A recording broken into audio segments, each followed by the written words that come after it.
Bonjour, bienvenue à cette dernière capsule qui concerne les propriétés colligatives. Donc, c'est une courte capsule qui vous explique un peu quoi faire lorsqu'il y a plusieurs solutés. On se rappelle que dans une solution, il y a toujours un seul solvant et les autres sont des solutés. Donc, il peut y avoir 2, 3, 4, 5, 6 solutés, c'est pas grave.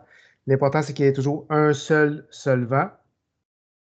Et les solutés peuvent avoir des concentrations différentes, des propriétés électrolytiques différentes, donc des I différents. Le solvant, par contre, lui, c'est toujours le même, donc toujours les mêmes constantes pour le solvant, toujours la même température pour le solvant, mais c'est les solutés qui peuvent varier. Donc, qu'est-ce qu'on fait lorsqu'il y a plusieurs solutés? C'est ce qu'on va voir à l'instant.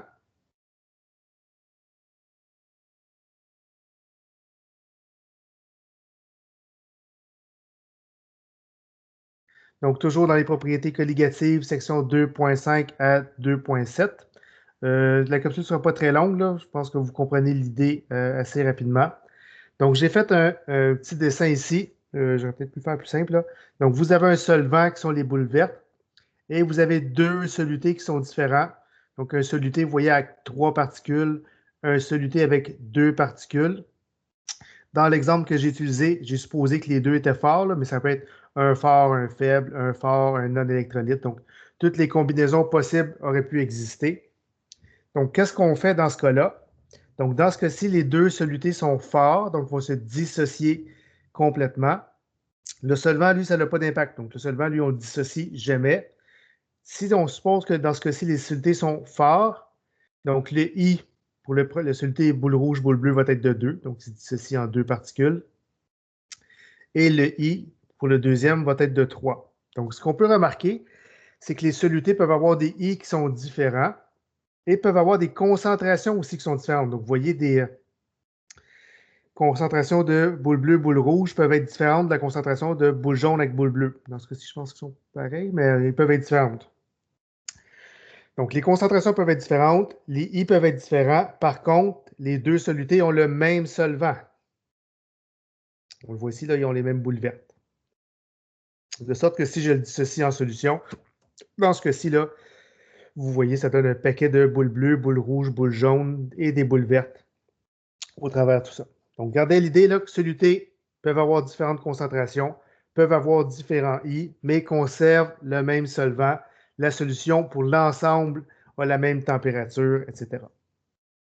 De sorte que mes propriétés colligatives, on va les modifier pour pour incorporer le fait qu'il peut y avoir plusieurs solutés.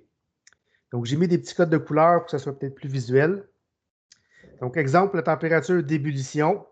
Donc, vous avez les termes pour le premier soluté. Donc, le IA qui correspond au coefficient de Van 't Hoff du premier soluté, la constante du solvant fois la molalité du soluté A, plus coefficient de Van 't Hoff du soluté B, le même solvant, molalité du soluté B. Ça, il peut en avoir un troisième, un quatrième, un cinquième, là. Dans le fond, vous avez les termes I, K, M, mais qui appartiennent à chacun des solutés. Et la constante, bien, comme c'est la constante ébullioscopique du solvant, bien, la constante est la même à chaque fois. Donc, il y a vraiment, parce que si j'ai mis orange pour le IA et le MA, et j'ai mis mauve pour IB, MB. Donc, ceux-là sont différents, mais la constante pour le solvant est la même. Même chose pour congélation. Donc, la constante cryoscopique de congélation est la même, peu importe le soluté, parce que c'est la constante cryoscopique du solvant qu'on utilise. Mais le coefficient de Van 't Hoff du premier soluté peut être différent du coefficient de Van 't Hoff du deuxième. Même chose pour la molalité du premier soluté, peut être différente de la molalité du deuxième. Donc, vous voyez que les coefficients peuvent être différents, les molalités peuvent être différentes, mais les constantes sont les mêmes, étant donné qu'on parle du même solvant. Pression osmotique, même principe. Coefficient peut être différent. Concentration peuvent être différentes, mais c'est la même constante des gaz parfaits et c'est la même température pour la solution. Donc, c'est le I et le C qui peuvent varier. Donc, si vous avez 3 solutés, 4 solutés, 5 solutés, là, vous rajoutez des termes de cette façon-là. Donc, on va faire un exemple. Donc, vous avez une solution qui contient de l'eau. Donc, c'est une solution aqueuse. Donc, votre solvant, c'est de l'eau, dans laquelle vous avez deux solutés. Donc, dans ce cas-ci, les deux sont forts. Donc, 5 de NaCl, 10 de MgCl2. Les deux sont forts. Donc, NaCl on voit qu'il va se dissocier en 2 particules. MgCl2 va se dissocier en 3 particules. Et on voit que les concentrations sont différentes. Donc, dans ce cas-ci, 5 et 10 Faire attention lorsque vous changez vos unités avec les posons. Dans ce cas-ci, c'est des pourcentages massiques.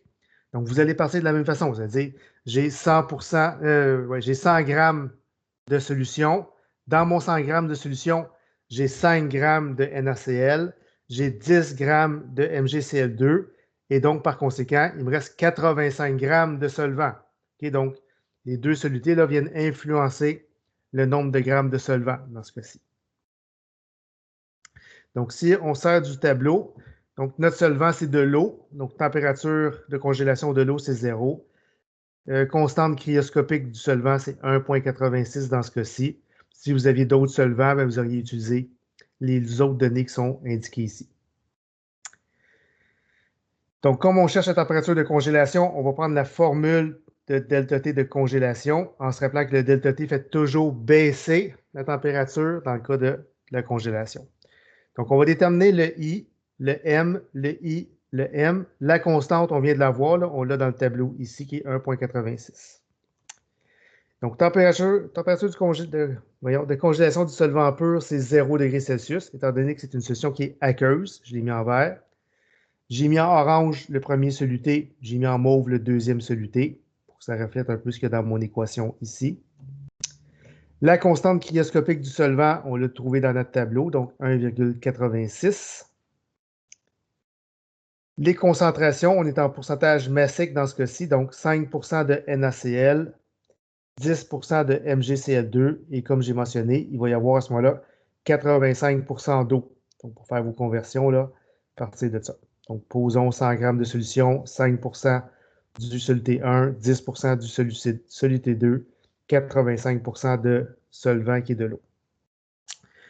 Travailler avec des pourcentages massiques, ce n'est pas pratique dans ce problème-là. Il faut avoir des molallités. Donc, je vous invite à faire l'exercice. Je l'ai fait de mon côté. Donc, molalité du NaCl, je suis arrivé à 1,006 mol par kilogramme. Le I est égal à 2, étant donné que c'est NaCl, donc se dissocie en Na et en Cl. Pour le MgCl2, molalité un peu différente, 1,235 mol par kilogramme. Et le I va être égal à 3, étant donné que j'ai 1 Mg et 2 Cl. Donc, on a les molalités, on a les I, on a la constante du solvant. On va plugger ça dans notre formule qui est ici, comme ça ici. Donc là, je n'ai pas mis les unités là, parce que ça aurait fait une grosse formule. Là. Donc, imaginez que les unités sont quand même là. Donc, le I du premier soluté avec sa molalité, le I du deuxième soluté avec sa molalité et la constante cryoscopique du solvant, qui est la même dans les deux cas. On trouve notre ΔT qui, dans ce cas-ci, de 10,63 degrés Celsius. On se rappelle que dans le cas de la congélation, le ΔT fait toujours baisser la température du solvant pur. Donc, on est à 0 pour le solvant pur, étant donné que c'est de l'eau. On baisse de 10,63, de sorte que la température de congélation est de moins 10,63. Donc, ce qui est important de retenir là, pour cette capsule-ci, c'est vraiment la formule. Lorsqu'il y a plusieurs solutés, là, je vous amène à la revoir. Là. On l'a ici. Donc, vous avez les trois formules qui sont les mêmes qu'on avait déjà vues avec les I. Donc, on se rappelle que le I est égal à 1 si c'était non électrolyte. Ça n'a pas changé. Même chose pour faible, même chose pour fort. Là. Donc, tenir compte du I. Par contre, s'il y a plusieurs solutés, bien, on rajoute des termes à chacune de nos équations. Donc, autant pour l'ébullition que la congélation ou la pression osmotique. Donc, ça termine la section sur les propriétés colligatives. Donc, n'hésitez pas à me contacter si vous avez des questions. Là, ça va me faire plaisir de répondre à vos questions.